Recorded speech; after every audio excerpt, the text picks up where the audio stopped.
With Yoav Heller. I don't know how many people have heard or read about Yoav Heller. Yoav Heller is an Israeli who has started a national conversation in Israel, which I hope will grow and mushroom and flourish.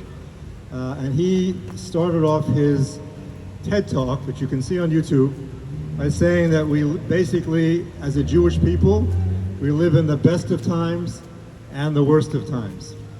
We live in the best of times because, as I said when I spoke a few months ago, there's never been any moment in Jewish history as good as this one. There's never been any moment in Jewish history where we've had anything even close to the flourishing state of Israel with almost 10 million people, a very vital diaspora community, particularly in America. Never had something like this before, ever. Not even close. So it's a moment of golden opportunity. And I just hope and pray that we won't mess it up. I believe we won't. I believe we'll take advantage of this opportunity. But as Yoav Heller said, we live in the worst of times because this is the scariest moment in Jewish history. It's the scariest moment in Israeli history. What 5 Arab armies could not do, what 2 intifadas could not do, what all the terrorism could not do, this government could wreck this fantastic, beautiful dream which we call the State of Israel. I don't believe they will succeed, but the key to making sure that they don't succeed, as what's happening in the streets of Israel today and for the past 6 months, has to become a movement. It has to grow. It cannot dissipate. The current government is counting on the idea that people will get tired, that people will get distracted, that people will eventually go home, go back to work, and get on with their lives. We cannot afford for that to happen. This moment is too important.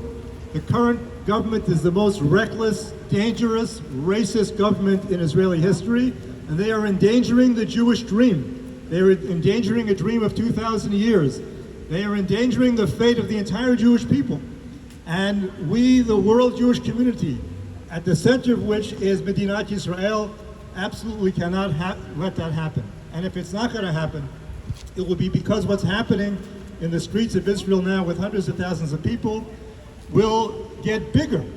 The first thing that has to happen is that this government has to be stopped. They will not listen to reason. They will not be convinced unless they feel they have absolutely no choice. And so, if the Israeli people has to shut the country down in order to make the country ungovernable, if that's the only thing that will cause this government to fail, to step aside, that's what has to be done. This is not one day, it's not 2 days, it's not 6 months. It's a long term, it's a marathon, not a sprint. So the first thing that has to happen is this government has to be stopped. They have to be turned out ultimately. But that's only the beginning of the work. And what has to happen next, and it has to start now, is a new vision for the State of Israel and for the world Jewish community. I believe Yoav Heller and people like him are already starting to have that conversation. We cannot defeat the other side, whoever the other side is. This is a mistake that's being made currently in America and in places all over the world. We have to talk to each other. This is a problem that didn't start yesterday. It didn't start five minutes ago. It didn't start 2 years ago. The divisions within Israeli society need to be addressed in a menschlich way, in a rational way, and that requires real openness and conversation on the part of people of all sides. That's what has to happen, and I'm so encouraged when I see this beginning to happen in Israel. Israel, frankly, could be a model for America and other countries in this regard. And so I appreciate what this group is doing. Hopefully, what we do here in America begins to grow. I think we do need a strategy beyond. These rallies are great, but we need to do more. We need to think about a strategy for what American Jews can do besides, getting our names in the paper every once in a while.